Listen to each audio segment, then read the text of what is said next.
안녕하세요. 아포입니다. 지난주에 한국은행에서 3, 4분기 대한민국 경제 성장률을 전년 동기 대비해서 0.4% 상승하였다라고 발표하면서 언론에서 아주 뒤집혀졌습니다.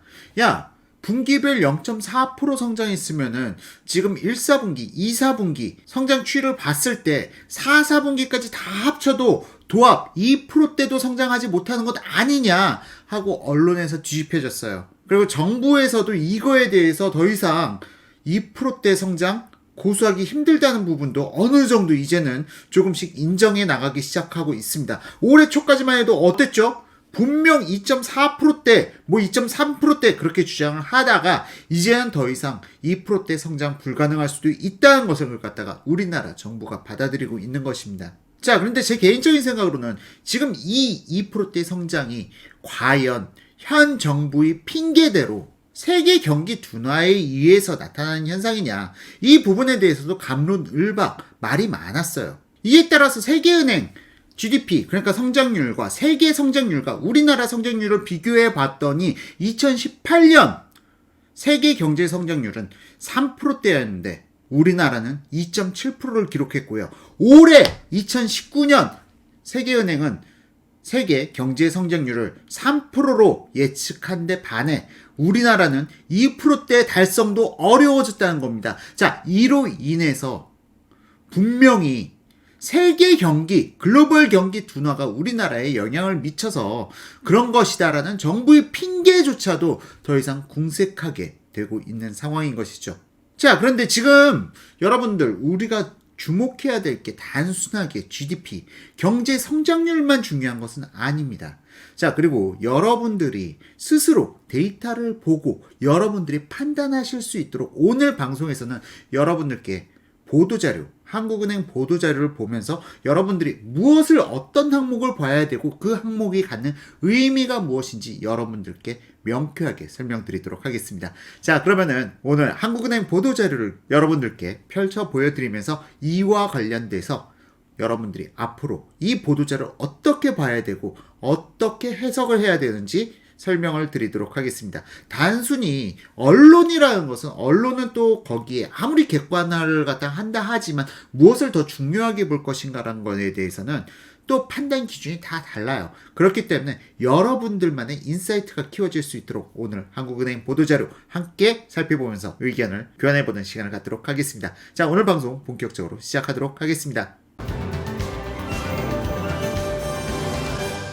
자, 먼저 경제 성장률 GDP, 그러니까 한국은행 보도자료를 갖다 살펴보시기 전에 지금 우리나라 경제 성장률 추이가 어떻게 되느냐를 갖다가 살펴보기 위해서 네이버에다가 경제 성장률을 갖다 검색해 보니 2009년 0.8%로 어마어마하게 낮아진 사건이 있었습니다. 바로 리먼 사태의 후폭풍 여파로 인해서 유럽발 금융위기까지 이어지는 단계에서 우리나라 GDP 성장률은 0.8%를 갖다 기록한 바닥을 갖다가 드러냈는데 바로 이명박 정부 때 우리나라는 이 위기 탈출로부터 아주 급격하게 회복하는 모습을 보였고 2010년 6.8%라는 경이로운 성장률을 보여주었죠.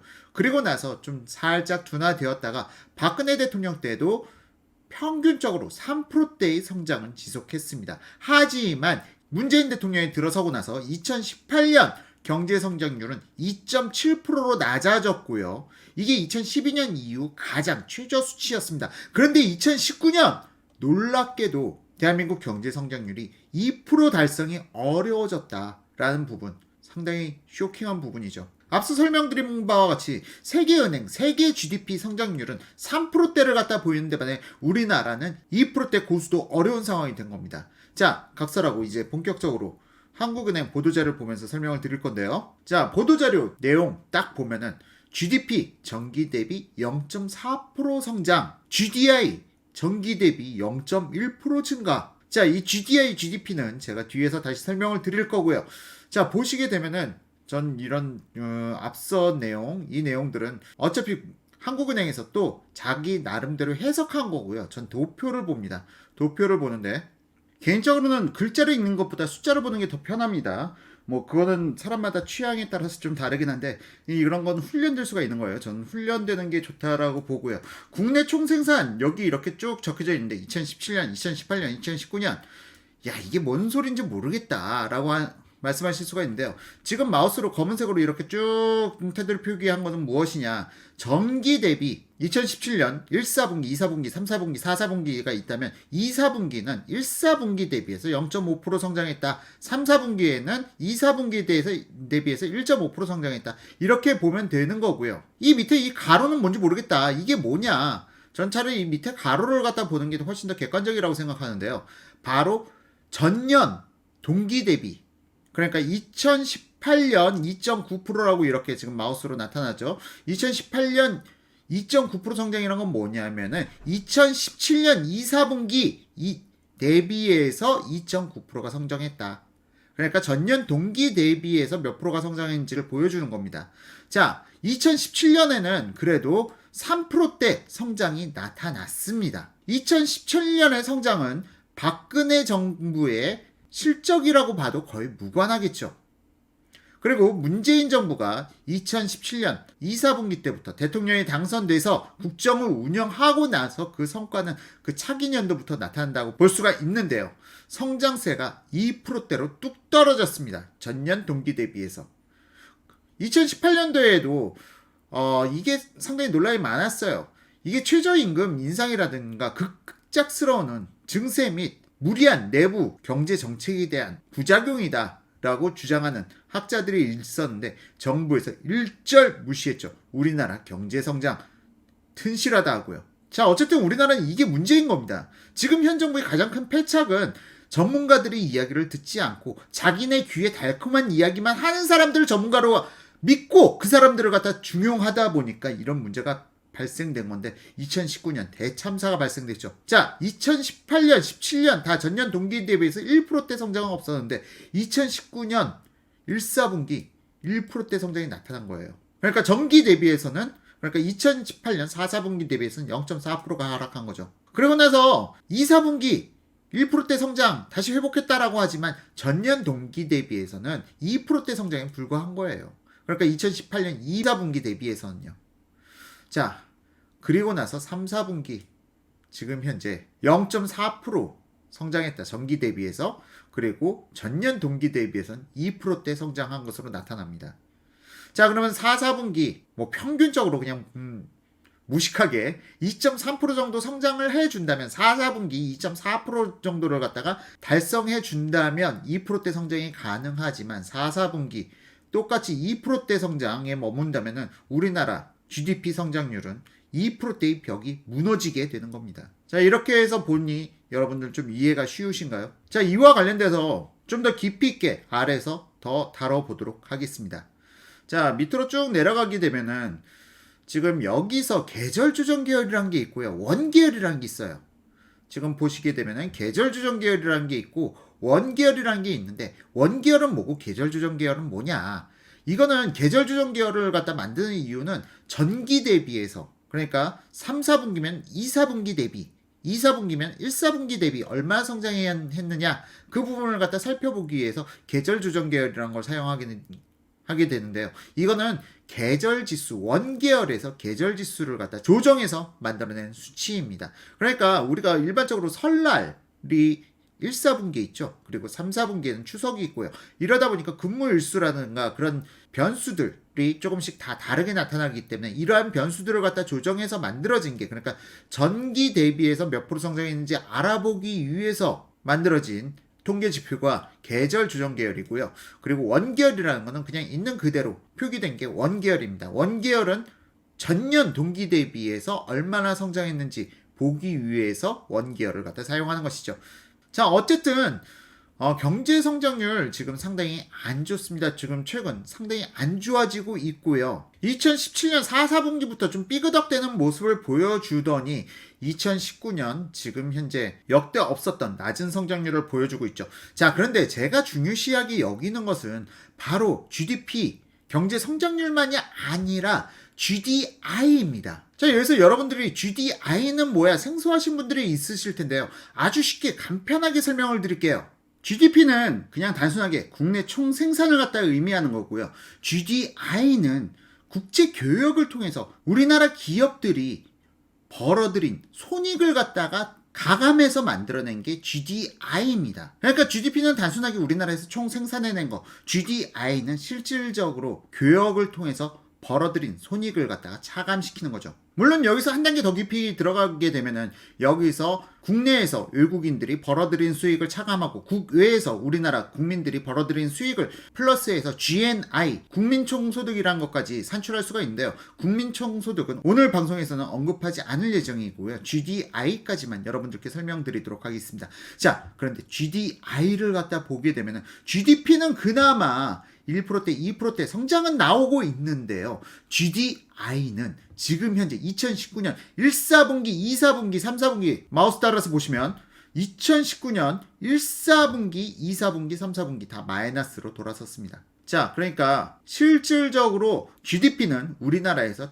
국내 총생산한 규모고요. GDI는 여기서 우리나라 기업들이 벌어들인 손익, 대외 교역을 통해서 벌어들인 손익을 더했을 경우에 2019년 1사분기부터 이미 마이너스를 걷고 있다. 전년 동기 대비해서. 그렇기 때문에 지금 현재 우리나라 내수 시장에 있어서는 훨씬 더 사람들이 체감하게 되는 정도는 GDP 하락을 갖다 뛰어넘어서 소득이 감소에 대해서 절실하게 경기 위축을 느끼고 있는 상황까지 온 것이죠. 자, 이런 부분을 갖다가 언론에서는 이야기해 주지 않고 있어요. GDI 감소, 이게 어떤 것을 의미하고 지금 우리가 실제 체감되는 경기가 이렇게 힘든 게 무엇으로 인한 것인지, 지금 현재 단순하게 국내 총생산 GDP만 볼 것이 아니라 GDI가 더 중요하다. 우리가 체감하는 경기에 있어서는 말이죠.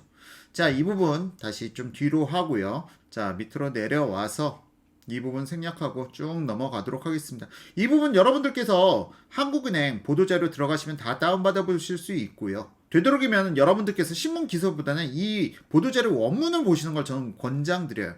자, 잠깐 여기서 간단하게 하나 설명드리고 갈게요. 저는 보통 글자를 읽는 것보다 숫자를 보는 게 더 편리해가지고 숫자를 보고 여러분들께도 되도록이면 숫자에 익숙해지라고 말씀드리는데, 여기서 다시 한번 설명드립니다. 지금 경제활동별 지출 항목별 성장 기여도 성장 기여도 똑같은 거 아니에요 하고 말씀하실 수가 있는데요. 1, 2번 똑같죠. 계절 주정 계열 앞서 말씀드렸다시피 추석이라든지 설이 껴있는 1사분기, 3사분기 같은 경우는 계절 주정을 갖다가 한다. 왜? 전 분기, 바로 앞전 분기와 비교하기 위해서. 하지만 원계열은 왜 하느냐? 전년 동기 대비, 그러니까 2019년 3, 4분기면 2018년 3, 4분기와 비교했을 때 살펴보기 위해서 원계열을 갖다 사용하게 되는 겁니다. 자, 이 부분 다시 한번 여러분들 잊지 말라고 언급해드리고 넘어가고요. 지금 이번 챕터에서는 바로 경제활동별, 지출 항목별 성장 기여도를 갖다가 보고 넘어가도록 하겠습니다. 자, 성장 기여도 어떤 것이 국내 총생산을 갖다가 성장시키는데 기여를 하였느냐라는 부분, 여기에서 농림업, 관공업, 제조업, 전기가스업, 건설업, 서비스업 이 부분에 대해서 쭉 나오는데, 사실상 우리나라에서 GDP를 갖다가 좌지우지하는 건 제조업이고요. 이 부분은 뒤에서 또 설명을 드리도록 하겠습니다. 어쨌든 이 부분은 지금 전기 대비예요. 전기 대비. 이게 아주 중요합니다. 전기 대비해서 몇 프로가 상승했느냐 라는 걸 봤을 때 국내 총생산에 대해서 주체별로 누가 지출을 하였느냐라는 걸 보는 게 바로 이쪽 지출 계정인데요. 이 지출 계정에서 민간, 정부, 전기 대비해서 얼마나 지출을 갖다가 하였느냐라는 걸 봤을 때 2019년 2, 4분기 기준으로 해서 민간은 마이너스 0.2% 하락한 반면 정부에서는 1.2%가 증가하였다. 그리고 나서 전기 대비해서 봤을 때 3, 4분기는 민간 0.2%, 정부 0.2% 증가? 크게 문제 없네라고 생각하실 수가 있는데, 이게 바로 또한 오독이에요. 이게 바로 전기 대비해서 봐서 그렇지, 이걸 갖다 전년 동기 대비해서 보자는 말이죠. 전년 동기 대비해서 봤을 때 성장 기여도, 경제활동별, 지출 항목별 성장 기여도를 봤더니 지금 지출 계정 전년 동기 대비해서 보게 되면은 2017년 연간으로 봤을 때 민간이 성장을 주도했다. 지출 부분에서 민간이 한국의 경제의 성장을 주도했다라는 게 여기서 나타납니다. 2017년이 연간 2016년 대비해서 민간은 2.5% 지출을 늘렸고 정부는 0.7% 지출을 늘린 겁니다. 그런 것이 문재인 정부 들어서 2018년이 됐더니 민간은 1.8%, 2.5%에서 1.8% 증가로 줄었고요. 정부의 지출은 2017년 대비 2018년 0.7%에서 0.9%로 증가하였습니다. 그러던 것이 지금 2019년 민간 소비는 1%대가 다 무너졌어요. 0.9, 0.2, 0.3. 정부 지출은 0.9, 1.8, 1.6. 정부 지출 증가율이 민간 지출 증가율을 훨씬 더 압도하고 있죠. 그리고 민간 지출 증가율이 0.9%, 0.2%, 0.3%라는 거는 그냥 퇴보했다는 거와 마찬가지입니다. 국내에서 더 이상 민간 기업들이 투자를 안 한다. 지출을 하지 않는다. 정부가 지금 지출해서 지금 GDP 2% 지키는 건 마저도 정부의 지출로 간신히 버티고 있다는 게 바로 이 데이터를 통해서 나타나는 겁니다. 그러니까 지금 2%대 성장, 이것도 허수라는 거죠. 2%대 성장이라는 것도 허수라는 게 정부에서 지출을 늘리지 않았다 하더라도 이렇게 성장이 가능했냐는 부분이에요. 오로지 정부 지출에 의지해서 억지로 이끌어낸 성장률인 겁니다. 실질적으로는 2%대 성장 가당치도 않다. 정부의 지출이 없었다면. 자, 그렇다면 이 정부의 지출이 무엇에 기인한 것이냐? SOC 아니죠. 2017년, 그러니까 2018년도에 2019년 예산을 짤 때 오히려 SOC 같은 경우는 전부 다 삭감시켰어요. 그리고 사회 복지 비용을 어마무시하게 늘렸죠. 그리고 단기 일자리 증가에 정부 지출을 갖다가 상당 부분 쏟아붓게 됩니다. 그 결과가 어떻게 되는 건가요? 더불어서 지금 우리나라에서 기업하고 있는 사람들을 어떻게 취급하고 있습니까? 그들이 기업을 갖다가 정상적으로 활동할 수 있도록 만들어주지를 못할 망정, 오히려 주 52시간 근무라든가 최저임금 인상으로 인해서 우리나라에서 더 이상 경영하기 힘든 환경을 만들어가고 있는 것이죠. 그러다 보니까 민간인들이 우리나라에 더 이상 우리나라에선 사업하기 힘든 나라를 만들어가고 있는 거예요. 현 정부의 정책으로 인해서. 너무 친노동자 정책으로 정책 기조가 기울어져 있다 보니까 과연 우리나라에서 사업을 하려는 사람들이 생겨날까요? 여기에 대해서 우리는 한 번 더 깊이 생각해 봐야 될 대목이 있어요. 바로 우리나라에는 왜 외국계 기업이 들어오지 않는가라는 부분입니다. 우리나라 외국계 기업이 안 들어온 이유는 너무 노동시장이 경직되었다는 표현을 쓰고 있는데요. 이 부분이 무엇이냐? 한번 고용하면 이 직원을 자를 수가 없어요. 거기다가 노조 힘이 너무나도 막강해요. 그러다 보니까 우리나라에 들어왔던 외국계 기업들조차 철수해 나가는 일들이 발생되는 겁니다. 레고 코리아라든가 아니면 GM 대우라든가 이러한 기업들이 우리나라에서 학을 띄고 노조 때문에 학을 띄고 도망쳐 나간 기업들이에요. 그리고 나서 소문 쫙 퍼졌죠. 전 세계 대한민국은 투자해서는 안 될 나라다. 노동 유연성이 없다. 그런데 지금 현재 현 정부는 어떻게 하고 있죠? 그나마 애국심으로 우리나라에서 기업하고 있는 사람들마저도 적폐로 몰아버리고 있는 현 정부의 정책이 우리나라를 갖다가 더욱더 골마 터지게 만들어버리는 겁니다. 자, 어쨌든 잠깐 이야기가 다시 샜는데요.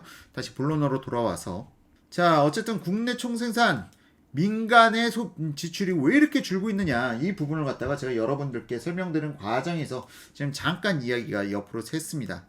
자, 어쨌든 지금 이렇게 보게 되면은 지출 항목에서 민간의 지출은 0%대로 떨어졌다. 역대 정부에서 3분기 연속으로 제 기억으로는 0%대 3분기 연속으로 0%대 성장이 나타났다. 지출이 이런 경우는 제 기억으로는 없어요. 한번 다시 한번 살펴보도록 하겠습니다.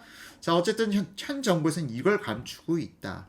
민간의 지출이 전년 동기 대비해서 0%대 성장을 보인 것은 거의 극히 이례적이다. 그리고 그나마 2%대 성장을 가능하게 하고 있는 부분도 정부의 지출, 이 부분에 의존해서 지금 2%대 성장이 나온 것이다 라고 보시면 되는 거예요. 실질적으로 정부의 지출이 이렇게 크지 않았다면 1%대 성장으로 바로 고꾸라진 겁니다. 단 한 번도 경험하지 못한 대한민국, 지금 현재 문재인 정부가 보여주고 있는 셈이죠. 어떤 면에서 봤을 때 그 부분은 문재인 정부가 참 공약을 잘 지킨 것 같아요. 한 번도 경험해보지 못한 나라 문재인 정부가 잘 우리에게 보여주고 있습니다. 자, 어쨌든 통계표 이거는 마지막에 계절 조정 계열 그리고 원 계열에 대해서 여러분들께 살짝 아까 설명드렸고요. 금액으로 나는 한번 확인해 보고 싶다 하신 분들은 바로 이 금액을 통해서 여러분들께서 직접 보실 수가 있습니다. 다만 여러분들께서 보시기에는 계절 조정 계열이 보기가 편할 거예요. 왜냐하면 연속성이 있거든요. 원계열은 전년 동기 대비해서 봐야 되는 게 원계열이라고 다시 한번 말씀드리고요. 계절 조정 계열로 봤을 때 지금 어떻게 변화되고 있는지 여러분들께서 직접 수치를 갖다가 확인해 보실 수가 있습니다. 자, 경제활동별 국내 총생산 계절 조정 계열이고요. 지금 보시게 되면은 농림업, 광공업, 그리고 제조업. 그러니까 제조업이 광공업에 지금 포함이 되어 있습니다. 그래서 지금 광공업이 이렇게 커 보이는 거고요. 제조업이 광공업에 포함되어 있다. 이렇게 해서 봤을 때 사실상 우리나라 GDP에 있어서 제조업이 차지하는 비율이 거의 압도적이다라고 보실 수가 있어요. 그리고 기타 도소매, 숙박업, 그리고 금융, 보험업, 부동산업 이들이 나머지 축을 갖다가 담당하고 있는 업종들이죠. 정보통신업, 사업서비스업, 그리고 공공행정, 국방 및 사회보장, 교육서비스업.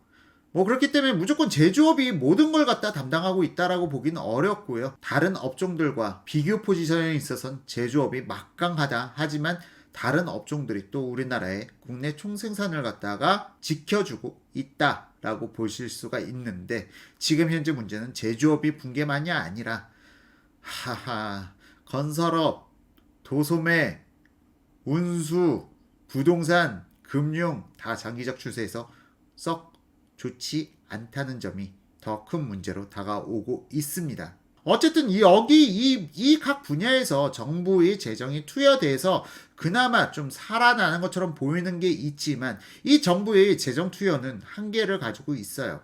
자, 어쨌건 여러분들께 이 챕터를 갖다 다 설명드리려면은 너무 지루해져서 여러분들께서 안 보실 것 같고요. 제가 여기를 갖다 소개시켜드린 이유 바로 이 부분입니다. 국내 총생산 시장 가격에서 실질적으로 한 분기당 우리나라 국내 총생산은 450조 원 안팎에서 움직이고 있습니다.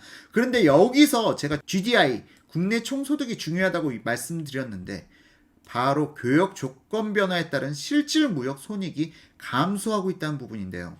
이 교역 조건 변화에 따른 실질 무역 손익이 왜 마이너스로 돌아섰느냐. 이로 인해서 실제 우리나라 국민들이 벌어들인 수익은 과거 453조, 454조에서 450조대의 벽이 무너졌다. 자, 그러면 교역 조건 변화에 따른 실질 무역 손익이란 무엇이냐? 바로 거시경제적인 측면이 있는데요. 화폐 가치, 우리나라의 화폐 가치가 하락하고 있다.